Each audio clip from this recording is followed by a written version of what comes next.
So 10ನೇ ಪ್ರಶ್ನೆಯನ್ನ ಗಮನಿಸಿ. ಚಿತ್ರದಲ್ಲಿ ಸಿಪಿ ಮತ್ತು ಸಿಕ್ಯೂಗಳು ಓ ಕೇಂದ್ರದ ವೃತ್ತಕ್ಕೆ ಸ್ಪರ್ಶಕಗಳಾಗಿವೆ.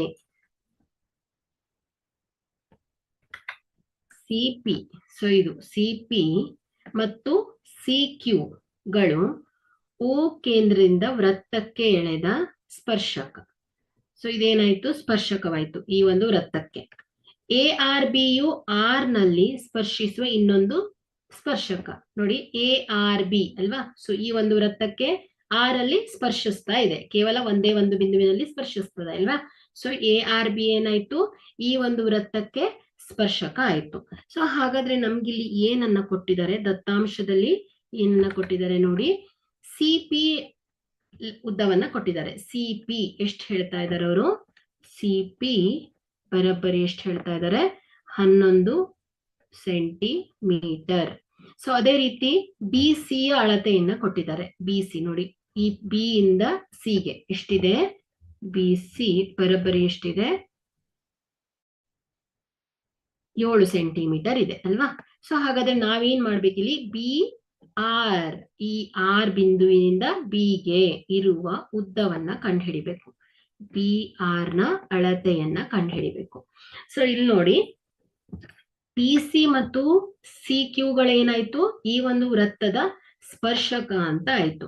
ಹಾಗಾದ್ರೆ ನಮ್ಗೇನ್ ಗೊತ್ತಿದೆ, ವೃತ್ತದ ಮೇಲಿನ ಯಾವುದೇ ಬಿಂದುವಿನಲ್ಲಿ ಎಳೆದ ಸ್ಪರ್ಶಕವು ಏನಾಗುತ್ತೆ, ಇದಕ್ಕೆ ಲಂಬವಾಗಿರುತ್ತೆ ಅಂತ ಗೊತ್ತು. ಮತ್ತು ಬಾಹ್ಯ ಬಿಂದುವಿನಿಂದ ಎಳೆದ ಸ್ಪರ್ಶಕಗಳ ಉದ್ದ ಏನಾಗಿರುತ್ತೆ, ಸಮನಾಗಿರುತ್ತೆ ಅಲ್ವಾ. ಸೊ ಹಾಗಾದ್ರೆ ಸಿ ಅನ್ನೋ ಒಂದು ಬಾಹ್ಯ ಬಿಂದುವಿನಿಂದ ಈ ಸ್ಪರ್ಶಕಕ್ಕೆ ಎಳೆದ ಉದ್ದ ಏನಾಗಿರುತ್ತೆ, ಯಾವಾಗಲೂ ಸಮವಾಗಿರುತ್ತದೆ. ಹಾಗಾದ್ರೆ ಪಿ ಸಿ ಬರೋಬ್ಬರಿ ಏನಾಯ್ತು, ಕ್ಯೂ ಸಿ ಆಯ್ತು ಅಲ್ವಾ. ಸೊ ಹಾಗಾದ್ರೆ ಪಿ ಸಿ ಕೊಟ್ಟಿದ್ದಾರೆ ಎಷ್ಟು, 11 ಸೆಂಟಿಮೀಟರ್ ಅಂತ ಕೊಟ್ಟಿದ್ದಾರೆ. ಹಾಗಾದ್ರೆ ಕ್ಯೂ ಸಿ ಕೂಡ ಎಷ್ಟಾಯ್ತು ಮಕ್ಕಳೇ, 11 ಸೆಂಟಿಮೀಟರ್ ಆಗುತ್ತೆ. ಸೊ ಇಲ್ಲಿ ನಮ್ಗೆ ಕ್ಯೂ ಸಿ ಅಲ್ಲಿ ಬಿ ಸಿ ಯನ್ನ ಕಳೆದ್ರೆ ಯಾವ್ದು ಬರುತ್ತೆ, ನಮ್ಗೆ ಕ್ಯೂ ಬಿ ಬೆಲೆ ಸಿಗತ್ತೆ ಅಲ್ವಾ. ಸೊ ಕ್ಯೂ ಬಿ ಯ ಉದ್ದ ಸಿಗುತ್ತೆ. ಹಾಗಾದ್ರೆ ಏನ್ ಬರಿಬಹುದು, ಕ್ಯೂ ಸಿ ಬರೋಬ್ಬರಿ, ಸೊ ಕ್ಯೂ ಸಿ, ಸೊ ನಮಗ್ ಬೇಕಾಗಿರೋದು ಯಾವ್ದಿಲ್ಲಿ, ಕ್ಯೂ ಬಿ ಬೇಕು. ಸೊ ಕ್ಯೂ ಬಿ ಬರೋಬ್ಬರಿ ಏನಾಯ್ತು, Q C minus B C ಆಗುತ್ತೆ. ಸೊ ನಮ್ಗೆ ಕ್ಯೂ ಸಿ ಬೆಲೆ ಗೊತ್ತು, ಬಿ ಸಿ ಬೆಲೆ ಗೊತ್ತು. ಸೊ ಈ ಒಂದು ಕ್ಯೂ ಸಿ ಯ ಉದ್ದವನ್ನ ಮತ್ತು ಕ್ಯೂ ಸಿ ಯ ಉದ್ದದಲ್ಲಿ ಬಿ ಸಿ ಯ ಉದ್ದವನ್ನ ಕಳೆದಾಗ ನಮ್ಗೆ ಕ್ಯೂ ಬಿ ಯ ಉದ್ದ ಸಿಗುತ್ತೆ. ಸೊ ಕ್ಯೂ ಬಿ ಎಷ್ಟಿದೆ, ನಮ್ಗೆ ಕ್ಯೂ ಸಿ ಎಷ್ಟಿದೆ, 11 ಮೈನಸ್ ಬಿ ಸಿ ಎಷ್ಟಿದೆ, 7 ಸೆಂಟಿಮೀಟರ್ ಇದೆ. ಸೊ ಹಾಗಾದ್ರೆ ಕ್ಯೂ ಬಿ ಬರೋಬ್ಬರಿ ಏನಾಯ್ತು, 11ರಲ್ಲಿ 7, ದಟ್ ಇಸ್ 4 ಸೆಂಟಿಮೀಟರ್ ಬರುತ್ತೆ. ಹಾಗಾದ್ರೆ ನಮ್ಗೆ ಕ್ಯೂ ಬಿ ಯ ಉದ್ದ ಸಿಕ್ತು ಎಷ್ಟು, 4 ಸೆಂಟಿಮೀಟರ್. ಸೊ ಇಲ್ಲಿ ಪಿ ಸಿ ಎಷ್ಟಿದೆ, 11 ಸೆಂಟಿಮೀಟರ್. ಇಲ್ಲಿ ಕ್ಯೂ ಬಿ 4 ಆದ್ರೆ ಬಿ ಸಿ ಎಷ್ಟಿದೆ, 7 ಆಯ್ತು.